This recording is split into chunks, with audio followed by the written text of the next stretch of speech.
नमस्कार साथियों, मैं आपका साथी नरेंद्र लाकड़ा। साथियों, आज की इस वीडियो में हम एक विचार विमर्श करेंगे। मैं अपने भी विचार आप सब साथियों के बीच में साझा करूंगा कि पिछले दिनों जो हमारा ये डीटीसी कर्मचारी संविदा कर्मचारियों का आंदोलन व्यापक स्तर पे हुआ, इस आंदोलन के उपरांत मंथन के बाद क्या क्या चीज़ें निकलकर ऊपर सतह पर आई हैं, जिनके बारे में हम में से हर एक डीटीसी स्टाफ को बेहद गंभीरता से आत्मचिंतन करने की आवश्यकता है, ताकि भविष्य के लिए हम लोग अधिक मजबूती के साथ तैयार हो सकें, अधिक एकजुटता के साथ तैयार हो सकें और अधिक अनुशासन के साथ तैयार हो सकें। जो खामियां रही, जो खूबियां रही, उन सभी बिंदुओं पर चर्चा करने की आज कोशिश होगी आज की इस वीडियो के माध्यम से। तो सबसे पहले हम बात करेंगे कि जो हमारी आंदोलनरत बहनें थी, हमारी महिला कर्मचारी थी, उन्होंने इस दौरान जो शुरुआत में क्रांतिकारी जज्बे का प्रदर्शन किया जब आंदोलन शुरू हुआ एसएनडी से, और उसके बाद जिस एकजुटता और जिस मजबूती का प्रदर्शन किया, उनकी इस भावना को, उनकी इस निडरता को मेरा सलाम है। समस्त डीटीसी स्टाफ का सैल्यूट है।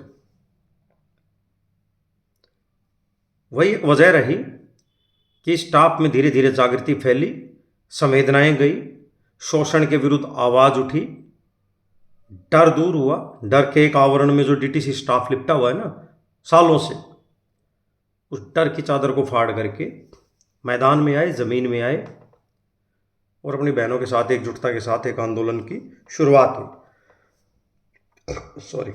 तो यहां तक जो चीजें थी बड़ी सही दिशा में हुई, भले ही अचानक हुई, बड़ी सार्थक थी ये पहल। इस पहल की हर किसी डीटीसी स्टाफ को सालों से उम्मीद थी, लेकिन कभी हो नहीं रहा था। अब इसके बाद इस आंदोलन को दिशा और एक धार देने के लिए, एक अनुशासित अप्रोच देने के लिए हमें एक संगठन की जरूरत थी, एक अनुभवी संगठन की जरूरत थी, जिनके पास अनुभव हो, नॉलेज हो, ज्ञान हो।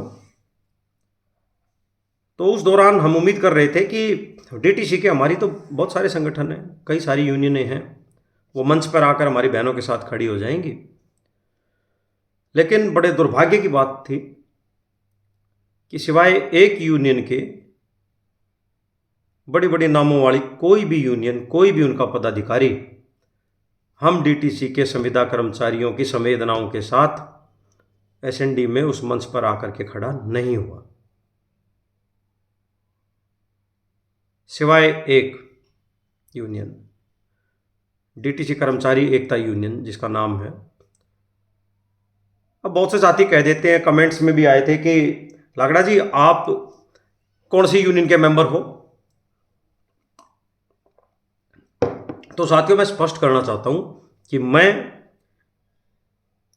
यहां डीटीसी में किसी भी यूनियन का मेंबर नहीं हूं, और मैं जिस यूनियन का मेंबर हूं वो यूनियन, मैं ये मानता हूं कि पूरे भारत में सबसे मजबूत, सबसे अद्भुत और एक मिसाल की यूनियन है। डीटीसी में आने से पहले जब मैं कैट्स एम्बुलेंस सेवा में कार्यरत था, तो वहां पर एक यूनियन है, कैट्स एम्बुलेंस स्टाफ यूनियन। मैं उसका एक कार्यकर्ता हूं, और उस यूनियन के बारे में हम बात अभी नहीं करेंगे, क्योंकि उस यूनियन का आप लोगों के सामने या इस डीटीसी स्टाफ के सामने बात तब की जा सकती है जब यहाँ का डीटीसी स्टाफ उस स्तर तक अपने आप को उठा ले जिस स्तर का कैट्स एम्बुलेंस स्टाफ था। मुट्ठी भर स्टाफ था, 400 लोगों का। 450, 500, 600 लोगों का, लेकिन दिल्ली को हिलाने की हिम्मत रखते थे। और भाईचारे की मिसाल, ना कोई पद का लोभ, ना लालच, और सबसे बड़ी चीज़ अनुशासन। जितनी खूबियां गिनाऊं उस यूनियन की उतनी ही कम है, वीडियो लंबा बहुत हो जाएगा। तो खैर हम मुद्दे पर आते हैं। तो साथियों, ये एक यूनियन यहाँ पर डीटीसी कर्मचारी एकता यूनियन के हमारे साथी आगे आए और बहनों के साथ मिलकर इस आंदोलन को उन्होंने एक दिशा दी। और उसके बाद ऐतिहासिक रूप से आप सभी साथियों के योगदान और जागृति की वजह से एक धमक हुई। ये सिस्टम और शासन जो ये मान बैठा था कि अब यहाँ डीटीसी में कोई बोलने वाला नहीं है, अब कोई कर्मचारी आवाज़ उठाने वाला नहीं है, अब इनको चाहे जैसे शोषित करो, चाहे जिस ठेकेदार के पल्ले मत दो, ये बस वही 18-20 हज़ार पे अपनी नसीब मान चुके हैं और इसी में अपनी ज़िंदगी यहाँ हमारे नाम इन्होंने लिख रखी है बस। लेकिन उनका वो वहम आपकी इस धमक ने 1 मिनट में चकनाचूर कर दिया और मुख्यमंत्री के दरवाजे खुल गए। ऐतिहासिक रूप से डीटीसी के इतिहास में ऐसा पहली बार हुआ। हमारे कई साथी वहाँ पर गए, कुछ यूनियन के प्रतिनिधि भी थे, हमारे पदाधिकारी थे, ललित जी, मनोज जी, और महिला कर्मचारी साथी भी थी जो आंदोलन में थी, और भी साथी थे। मेरे भी एक साथी थे, वो भी वहाँ मीटिंग में थे, कंडक्टर हैं हमारे डिपो में। तो उसके बाद पहली बार एक इतनी सकारात्मक, एक बड़ी जीत के साथ शुरुआत हुई थी। मैं अभी अंत नहीं कह रहा हूँ, एक शुरुआती जीत हुई है। मुख्यमंत्री जी से 2.5 घंटे बात होने के बाद सरकार समय मांगती है कि हमें 10 दिन, 5 दिन, जो भी है, गिनतियों में नहीं जाना चाहिए। इतने दिन मांगे थे, इतने क्यों दे दिए, इतने घंटे मांगे थे, इतने। यार ये बचकाना बातें और ये संकीर्ण मानसिकता से बाहर आइए आप लोग।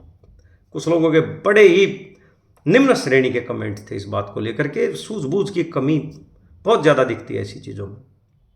खैर, तो सरकार ने अपने दरवाजे खोले, सरकार के मुखिया ने अपने दरवाजे खोले, बुलाया कर्मचारी प्रतिनिधियों को, मांगे सुनी गई, और उसके बाद उन्होंने 10 दिन, 5 दिन, जो भी था, मांग लिया। हमारे समस्त प्रतिनिधियों ने वहाँ उनको समय दे दिया। ठीक है मैडम, आपका आभार, आपने बुलाया, धन्यवाद, और आप 10 दिन कह रही हैं, आप 15 दिन लीजिए, कोई बात नहीं। और एक विजयी शुरुआत के साथ वे प्रतिनिधि हमारे वापस आए। यहां तक सब कुछ बेहद शानदार था, बहुत बढ़िया था। कमी थी तो सिर्फ एक इस दौरान कि जो आउटसाइडिंग सुबह जो धरना शुरुआत हुआ था या शाम को हुआ था, जो आउटसाइडिंग का काम, अगर हड़ताल थी, धरना था, सुबह से शुरू हुआ है तो शाम तक बंद हो जाना चाहिए था पूरी दिल्ली का। वहां पर अनुशासनहीनता दिखी, गैर जिम्मेदाराना अप्रोच दिखी।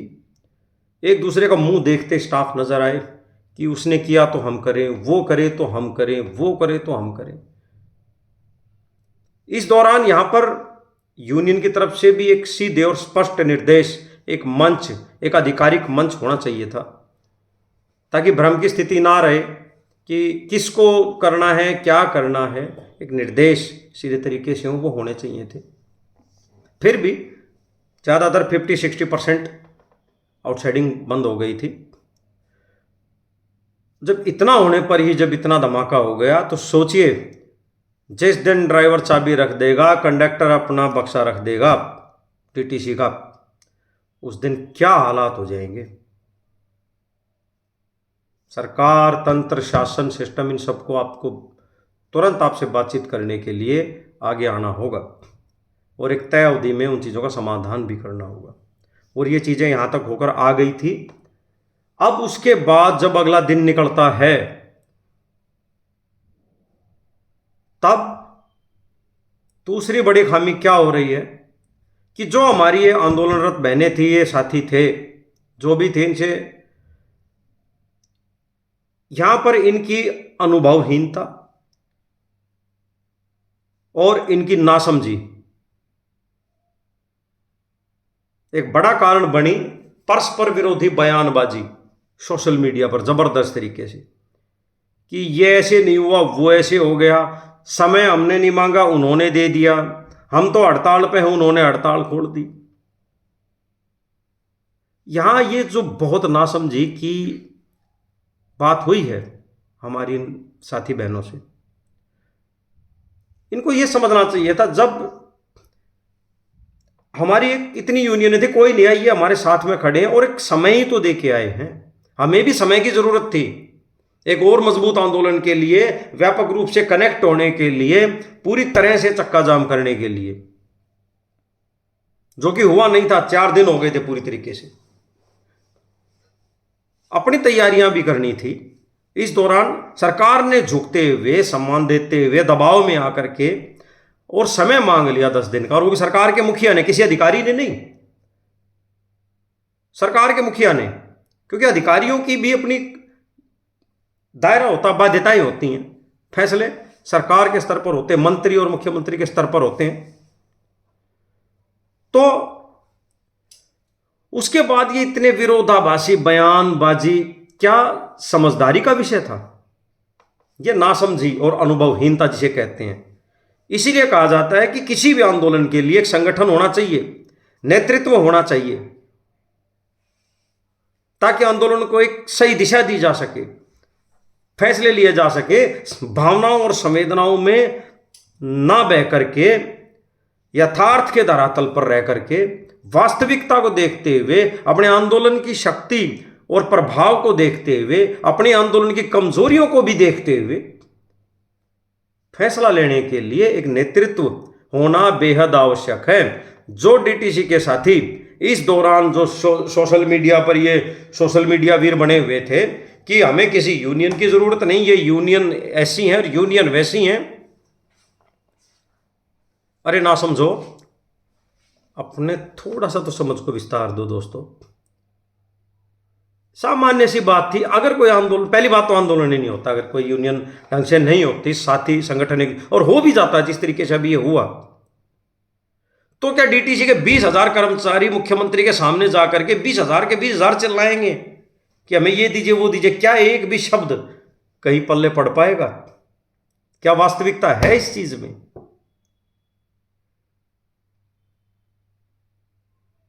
बहुत से डीटीसी स्टाफ की इस तरह की नासमझी को देखते हुए ना दोस्तों,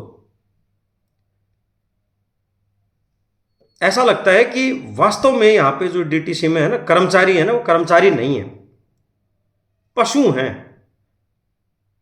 जिन्होंने जन्म ही एक खूंटे पर बंधने के लिए लिया है। जैसा मालिक करेगा वैसा करते रहेंगे, अपना कोई वजूद नहीं, अपना कोई जमीर नहीं, अपनी कोई समझ नहीं।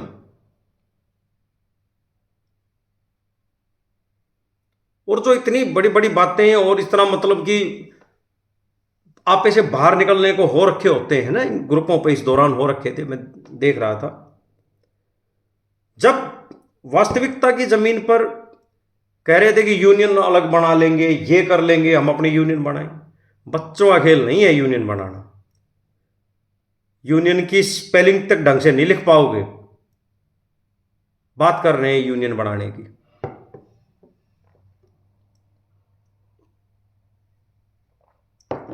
और यूनियन बना भी ली तो उसको चलाना, उसके साथ स्टाफ का जुड़ाव, त्याग चाहिए, इसके लिए बलिदान चाहिए। सबसे पहले बलिदान मांगती है कि यूनियन, और उसको चलाने के लिए जो आगे आते हैं ना, उनको सबसे पहले अपना बलिदान देना पड़ता है किसी भी रूप में। इन चीजों की खबर और जानकारी नहीं है। खैर,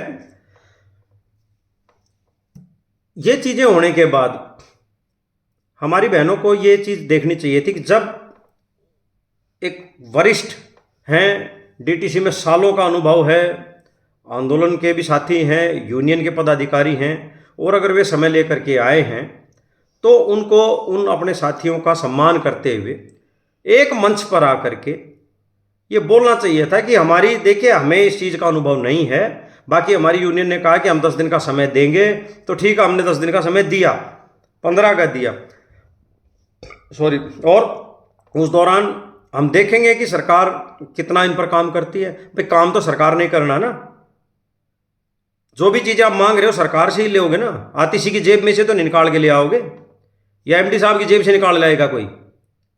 एक सिस्टम होता है ना, एक प्रक्रिया होती है, उसके लिए सरकार ने समय मांगा, उनको दे दीजिए।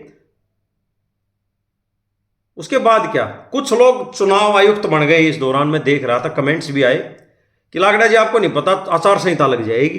हे भगवान, मतलब ऐसे ऐसे वकील हैं। दरअसल यहाँ पर सही बताऊं तो किसी को स्थायी होने की, समान काम समान वेतन की मुझे लगता जरूरत ही नहीं। सब एक से एक बड़े वकील हैं, धुरंधर हैं, तीसमार खां हैं, बाहुबली है। छाट छाट के डीटीसी ने यहाँ पर भर्ती किया है। क्या जरूरत है भाई इन आंदोलनों के लिए मांग करने की? जिन बेचारों को जरूरत है कम से कम उनकी तो सोच लीजिए। तो 10 दिन का समय देकर कोई बड़ी आफत नहीं हो गई थी। एक बहुत सूझबूझ और समझदारी भरा कदम था यूनियन का, और एक समझदार यूनियन ही इस तरीके का फैसला ले सकती है कि हड़ताल भी हुई हो आंदोलन के दौरान, पता नहीं कुछ इस दौरान अराजक तत्वों की तोड़फोड़ की भी शायद कुछ घटनाएं थी। हालांकि कर्मचारियों को इससे कोई संबंध नहीं है जहां तक मुझे लगता है।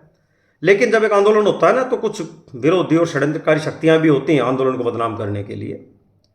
इन सब के बावजूद किसी भी डीटीसी कर्मचारी के रोजगार पर आंच ना आते हुए और शासन के मुखिया से, सरकार की मुखिया से एक सब चीज़ों पर सहमति लेकर के 10 दिन का उन्होंने समय मांगा उन पर कार्रवाई करने के लिए, और लेकर के आ जाती है। और उसके बाद ये कहते हैं कि 10 दिन ठीक है। भरोसा उनको भी नहीं था, क्योंकि सरकारें भरोसा तोड़ती है, बड़ी चालाक होती हैं, चालबाजी करती हैं, पता है। तो कोई बात नहीं, 10 दिन के बाद ना तो यहाँ आचार संहिता लगने जा रही है दिल्ली में भाई, 1 महीने के बाद भी नहीं लगने जा रही है। उन साथियों को मैं जो चुनाव इलेक्शन कमिश्नर बने हुए हैं उनके संज्ञान के लिए बता रहा हूं मैं ये बात, कि जनवरी के पहले तो दिल्ली में कोई आचार संहिता नाम की चीज है नहीं। जनवरी के शुरुआती सप्ताह में ये चीज होंगी, जो भी है। खैर, तो आपके पास भरपूर मौका होगा इस दौरान, चुनाव के दौरान, अपनी यूनिटी का दम दिखाने के लिए साथियों। अभी भी कुछ बिगड़ा नहीं है। इस दौरान जो दूसरी एक खामी देखी गई, वो देखी गई आचरण। हम सब डीटीसी स्टाफ एक बहुत ही सभ्य संस्कारी घरों से आते हैं, तभी यह संभव है कि हम यहां जनता के बीच रह करके इतनी संवेदनशील ड्यूटी को अच्छे प्रकार से निभा पाते हैं। और जब बात हमारे आंदोलन की आ रही थी तो हमारा आचरण कैसा था? कोई तथ्य नहीं, कोई सबूत नहीं, किसी के भी ऊपर कीचड़ उछालने लग गए कि किसी ने 15 लाख ले लिए, 12 लाख ले लिए, यूनियन बिक गई, ये होगा। अरे भाई, मतलब किसी कुछ भी ऐसा तो मत करो, इतने ना समझ तो मत बनो यार। बच्चे तो यहां कोई है नहीं। एक ने बोल दिया भाई बिक गए, खा लिए। अरे किसके सामने ले लिए, कौन बिक गया, क्या खा लिया, कुछ साबुत है?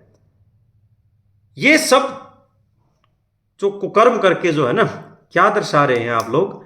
ये दिखा रहे हैं कि जो इस आंदोलन के दौरान विभाजनकारी षड्यंत्रकारी शक्तियां थी, जो हमारे आंदोलन को तोड़ना और कमजोर करना चाहती थी, जो इन 10-15 दिनों के दौरान हमें बिखेरना की साजिश में लग गया था। शासन दोनों काम करता है, देखिए सरकार कभी भ्रम में ना रहेगा। 10-15 दिन का समय मांगा, इस दौरान वो आपको तोड़ने बिखेरने की कोशिश करेंगे कि यार ये बिखर गए इस दौरान, तो फिर कुछ देना ही नहीं पड़ेगा। और अगर आप लोग नहीं टूटे और नहीं बिखरे तो फिर शासन आपको आपकी मांग सब कुछ देगा, क्योंकि उसको पता है कि भाई टूटे नहीं, बिखरे नहीं, अब आपका मांगा हुआ समय खत्म, अब यूनियन का समय शुरू हो गया। तो और ये अगर आंदोलन हड़ताल पे आ गए तो दिल्ली अपने घर बैठ जाएगी। तो आपने उसी षड्यंत्र, उसी फूट वाली शक्तियों को प्रोत्साहित किया दोस्तों, जिन लोगों ने सोशल मीडिया पे आकर के यहां पर बवाल काटा है बुरे तरीके से कि ये क्यों, वो क्यों। अरे नहीं ज्ञान है, नहीं पता है, तो कम से कम चुप ही रह जाया करिए। और अगर सबूत है, साक्ष्य है, तो साक्ष्य के साथ आइए। ना कोई जमीन फट जाएगी, ना कोई पहाड़ टूट जाएगा, ना कोई आसमान फट जाएगा यार। 10 दिन समय दिया, अच्छी बात। इस दौरान एकजुट होइए ना, अपने डिपो के साथियों का ग्रुप बनाइए, एकजुट होइए, आप अपना काम करिए ना, एकजुटता बढ़ाने में प्रयास में साथ दीजिए अपने यूनियन का, अपने संगठन का, जो संगठन इस दौरान आपके साथ खड़ा था। और आंदोलनकारी बहनों से भी मैं ये बात कहना चाहूंगा इस वीडियो के माध्यम से कि आंदोलन शुरू करना तो आसान काम है, उसको दिशा देना और उसका समापन करना बहुत टेढ़ी खीर हो जाता है। जिस समय आंदोलन शुरू होता है ना, उसी पल, उसी टाइम, उसी दिन से जो यूनियन के नेतृत्व कर रहे हैं, लीड कर रहे हैं उस आंदोलन को, जो भी कर रहे हैं, वो व्याकुल होकर एडी उठा उठा करके इस चीज के इंतजार में लग जाते हैं कि कहीं से कोई फोन आए, किसी मंत्री का, किसी बड़े अधिकारी का, मीटिंग का, बातचीत का, ताकि बातचीत हो जाए और जल्दी आंदोलन खत्म हो जाए। क्योंकि आंदोलन लंबे नहीं चलते, लंबे चलने में बहुत ज्यादा, किसी रस्सी को, किसी चीज को खींचोगे तो आखिर में क्या होगा, टूट जाएगी। तो जल्द से जल्द समाधान के लिए आंखें बिछाकर रास्ता देखते हैं यूनियन लीडर जो होते हैं, कि बातचीत का कोई रास्ता खुले और समाधान हो। और यहां तो इतनी मजबूती से सारी चीजें हुई थी, सबसे बड़ा दरवाजा खुल गया। लेकिन हम आपसी परस्पर विरोधी बयानबाजियों ने सारे करे कराए को मतलब बिखेरने की कोशिश की। बिखरा नहीं है, संवारा जा सकता है। तो ये जो चीजें हुई, ये बहुत नकारात्मक चीजें हुई, ये नहीं होनी चाहिए थी। अपनी एकता प्रदर्शन करना चाहिए था। सचिवालय से सब लोगों को एक साथ आकर के फूल मालाओं के साथ एक दूसरे का स्वागत करने के लिए स्टाफ को वहां एकत्र होना चाहिए था कि हमारी शुरुआती विजय हुई, हमारा पहला कदम जीत की ओर बढ़ा, जो सबसे बड़ा शासन का दरवाजा खुला, हमारे को सुनने के लिए राजी हुआ और एक बहुत ही कम समय अवधि में हमारी मांगों पर काम करने के लिए तैयार हुआ। अब हम पहले से भी ज़्यादा एकजुट हो गए और हम पहले से भी ज़्यादा मतलब निडर हो गए और अब हमारे अंदर से डर निकल चुका है और हम जाग चुके हैं। एक ऐसा माहौल इस पूरी डीटीसी में सभी कर्मचारियों के बीच में एक मैसेज के थ्रू चलना चाहिए था, एक विजय का माहौल। लेकिन माहौल क्या चलाया, मतलब कपड़े फाड़ रहे हैं एक दूसरे के, जूते पसार रहे हैं एक दूसरे के ऊपर। अरे यार, बड़ा शर्मनाक, बड़ा दुखद बात। खैर, ये चीज तो आप सभी साथी खुद से जब मंथन करेंगे, आत्मचिंतन करेंगे, तब ही इन बातों का कहने का, अपने इन विचारों को आप सबके बीच में साझा करने का एक सार्थक कोशिश मेरी मानी जाएगी। तो अब आगे क्या? अब आगे के लिए साथियों, मैं आप सबसे एक अपने विचार रख रहा हूं कि किसी भी सफल आंदोलन के लिए सबसे पहला काम, सबसे जरूरी काम अनुशासन है, डिसिप्लिन। और वो अनुशासन क्या, कि अपने संगठन, अपने नेतृत्व के दिशा निर्देशों का अक्षरशः पालन करना। भले ही सफलता एक आंदोलन से ना मिलेगी, अगले से मिल जाएगी। देखिए, कोई भी आज तक इतिहास गवा रहा है, बड़े बड़े आंदोलन हुए हैं, किसी भी पहली ही कोशिश में सफलता नहीं मिली है, उसके लिए बार बार चोट करनी पड़ी है। और अगर इस दौरान हमें यहां एक नहीं, 3 बार, 4 बार, 5 बार भी अगर आंदोलन की पर करने पड़े तो वो हम लोग करेंगे। अपनी इस एकजुटता को जो आज ये खड़ी हुई है, इसको और मजबूत बनाएंगे और धार देंगे। ये खुद से वादा करना होगा आपको।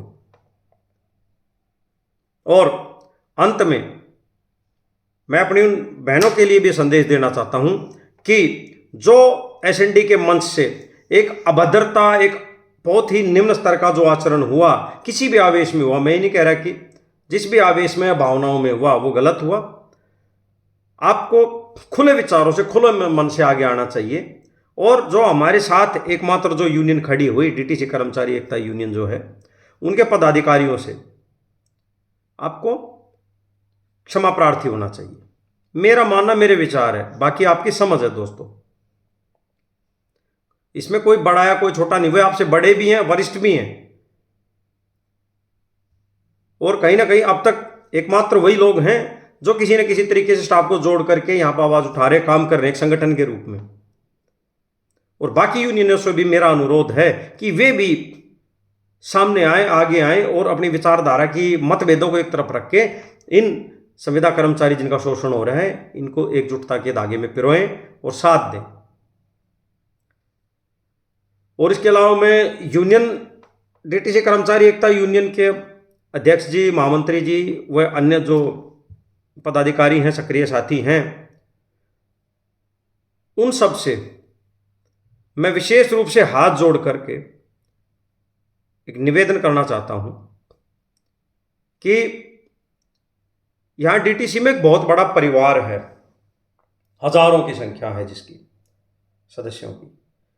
तो ऐसे में स्वाभाविक है एक बड़े परिवार में भी कुछ नालायक मंदबुद्धि किस्म के सदस्य हो जाते हैं, बच्चे हो जाते हैं, हम सब ने देखा है। तो ऐसे में जो कुछ हुआ वो दुखद हुआ, अनुशासनहीनता थी, नासमझी थी, हमारी बहनों की कहें या हमारे बहुत से साथियों की कहें जो नासमझी में कुछ भी मुंह से मतलब बगार देते हैं, यहां पर जोर डालने की कोशिश नहीं करते। तो उन सब की नादानियों को, नासमझियों को आप माफ़ करें। सभी ऐसे स्टाफ की तरफ से मैं नरेंद्र लाकड़ा, अपने यूनियन के जो हमारे साथी थी जो बिल्कुल ईमानदारी से कोशिश कर रहे हैं डीटीसी के संविदा कर्मचारियों के लिए आंदोलन के रूप में या कोर्ट के जरिए, ठीक है।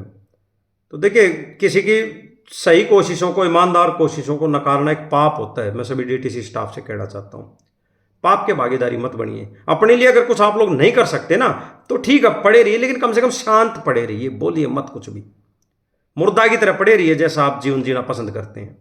लेकिन अगर आप कुछ सोचते हैं, कुछ अपना आपका ज़मीर जिंदा है ना, तो थोड़ा सही गलत का फैसला करके आगे बढ़िए साथियों। अब यूनियन को मैं सभी स्टाफ की तरफ से, देखिए, मैं माफ़ी कहता हूं कि छोड़िए उन बातों को। अपनी बहनों से भी कहता हूं कि छोड़िए जो भी परस्पर विरोधी बयानबाजी हुई है, और सभी के सभी स्टाफ जिन्होंने भी इस दौरान ये गैर आचरण और इस तरीके के अमर्यादित भाषाओं का या बिना साक्ष्यों के कुछ भी कहा है, उन सबको एक साइड करिए। लकीर के फकीर नहीं बनना, पकड़ के नहीं रहना किसी चीज़ को। मैं अंत में कह रहा हूं वीडियो के, सबको साइड करिए। अगर मेरी बातों का थोड़ा बहुत अगर आप लोगों ने समझ ली हो तो इस 10-15 दिनों के दौरान अपनी एकजुटता दिखाइए, सोशल मीडिया पर अपनी पूरी एकजुटता दिखाइए। हम अपनी यूनियन के साथ हैं, हम अपनी बहनों के साथ हैं।